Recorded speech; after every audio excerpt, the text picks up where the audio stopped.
Way to go. Way to go, Stephen Moffat. You had to do it, didn't you? Today, I'm doing my first Doctor Who review. And I know it's a bit late. The Doctor Who Christmas special aired on Christmas Day. But I'm just telling you some of my views on it and what did I think of the episode. So, this is not a Stephen Moffat story.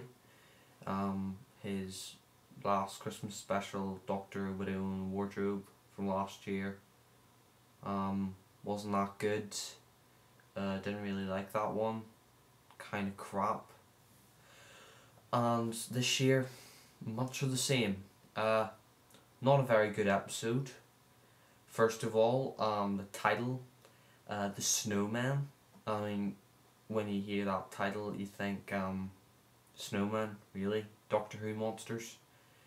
And you kind of think maybe the abominable snowmen from, like, the Yetis from Patrick Troughton and all that, but no, they're snowmen, which sucked. But let's talk about the good things about this episode first. Well, from the start we have the Doctor.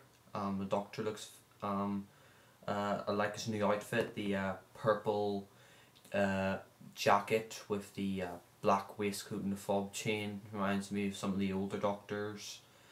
Very nice. I really liked his new outfit. The Doctor, Matt Smith, gave a very good performance. Like Matt Smith as a Doctor. I've warmed to him now. I mean, Series 5 was a bit uneasy at the start of it, but I got used to him and I like Matt Smith. He's a good Doctor, not my favourite, but he is pretty good. And we also got a new companion, Jenna Louise Coleman, as, what's her name? Clara Oswin Oswald. If you remember Oswin from Asylum of the Daleks, that god-awful episode, that was the abomination of the Daleks. It was crap. Worse than that, actually. But anyway, let's talk really about the new opening. Now, Series 7, the opening title was much of the same about Series 5 and 6. All they did was darken the title sequence a bit, change the names of the companions, and they, just added a little, a little texture to the Doctor Who's logo. Yeah, I didn't really like the Series 7 opening, but this one is really good. I mean, first off, it starts off like, the Doctor Who theme. They've changed it a bit, sounds a bit better, not too great, but it does sound good. And you get all these bursts of like orange flares and stuff, and you see like planets and stars. It's really cool. Then you get their names, Matt Smith, Jenna Louise Coleman, and then if you look, if you look on the title sequence, you can actually see the Doctor's face, which was great. I mean, I always hated it when they took his face off the opening title. I mean, it's not really Doctor Who without, like, his face. He just said, like, Matt Smith, and, I didn't really like, in the openings when they'd say Matt Smith, Jenna Louise Coleman, I didn't really like that. I'd have just liked it if you just see the time vortex and then his face and then it says Doctor Who and then the episode. That'd have been a lot better. And the whole thing with taking away the face and putting the actors' names in the intro started with the Paul McGann movie in 1996, and I really like this intro. Kind of remind me of that. Kind of remind me of the Tom Baker, John Pertwee kind of opening, with like the time vortex and then his face and like the clouds. I mean, you couldn't really see it clearly. It wasn't like you saw the Doctor's face like up close, like the John Pertwee, Patrick Troughton, Tom Baker, Peter Davison, Colin Baker and Sylvester McCoy titles. It wasn't like that at all. And liked them bringing back the face. Maybe maybe make it stand out a bit more in the next couple of episodes during the spring, I think it is. But yeah, I really like the opening, I like the theme tune, and also let's talk about some of the other good things. Love the TARDIS. TARDIS looked great. When you go inside, kind of remind me of the Paul McGann kind of TARDIS with the column up like that, because it's really big and dark and gothic. Kind of remind me of the Paul McGann TARDIS interior, and also remind me of the 1980s, 1970s TARDIS interior for, like, you know, the switches and the kind of grey hexagonal console, which is really nice. Yeah, I really like the TARDIS. It looked like a ship again. I mean, you see the David Tennant and Christopher Eccleston TARDIS didn't really like. I liked it when I first saw it, but when I saw the original TARDISes and the ones from the 1980s and the 1970s and the 1960s, I mean, it just didn't look like the TARDIS. I mean, I didn't like the look of it. Matt Smith's TARDIS, second TARDIS, I liked a lot better, but this one I really like. I like the way, you know, they don't use one TARDIS for like every 5 years. That kind of annoyed me. And also the TARDIS has got, like, you know, a bit of moss and like it's kind of battered, which is kind of nice. Kind of reminds me of the 1980s fiberglass TARDIS. I like that. And yeah, so overall the design and, like, you know, the opening theme tune and the titles and all that was really good. Now let's get on to the main story. So starts off, the Doctor's living on a cloud above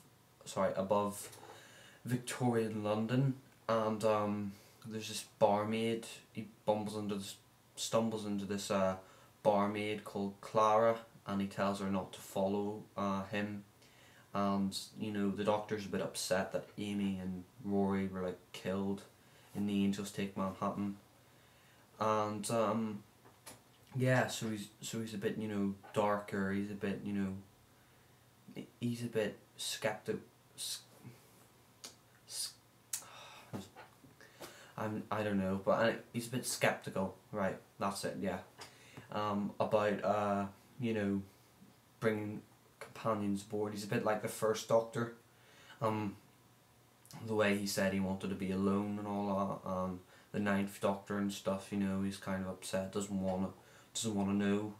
You know, that's the way I think the Doctor should be. I mean, I don't think he should be going around looking for companions. I think, like, you know, he stumbles into them and he gets to like them. I don't like the whole idea of, like, you know, hey, I'm the Doctor, come travel with me, that kind of stuff. I didn't like that. I like, you know, the Doctor, like, you know, coming across these people, not liking them at first, but getting to like them, like with Ace and stuff like that. And, you know, when Ben and Barbara, no, sorry, not Ben, I'm talking about when Ian and Barbara first came into the TARDIS. They were the first companions, by the way. When they first came into the TARDIS, you know, for the first 3 stories, they were very cautious of the Doctor. The Doctor didn't really like them. He accused them of a lot of, you know, horrible things, even though they helped him. I know after that the Doctor was, you know, more kind and more forgiving, and yeah. So anyway, I'm getting off track here. He bumps into Clara, who's like this Victorian barmaid, and he tells her not to follow her, like I said, and what does she do? She follows him. And he's talking to Madame Vastra, who's like the Silurian, this good Silurian person, on the phone, and he's saying, you know, she hasn't got the name, you know, Doctor, and she's like, Doctor who? And then I just thought to myself, you know, that joke's been made before, it's not really that funny. I mean, I was watching this guy's review, I'm not going to say his name, but anyway, he said, you know, the Doctor Who thing, you know, saying his name, Doctor Who, was getting out of hand, and, you know, the question must be answered, Doctor Who, Doctor Who. But, you know, the thing is, he said this as well, the thing is, you can't answer that question. If you find out who the Doctor's real name is, it is no longer Doctor Who. It would be something like Doctor and then his name, or just say his name. It wouldn't be Doctor Who anymore because you know who he was.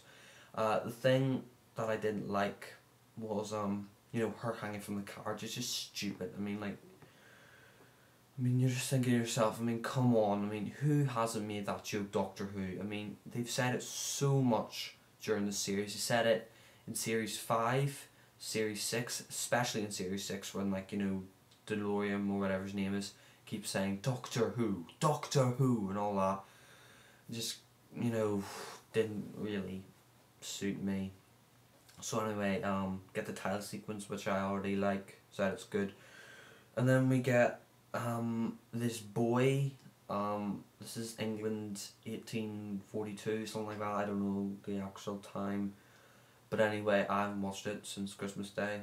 These are just trying to remember here. But anyway, he's talking to the snowman, and, well no, he's not actually talking to it, he's saying, like, he isn't playing with the other children. He's making the snowman, he's saying, like, you know, the other children are silly and stuff like that, and he doesn't want to play with them.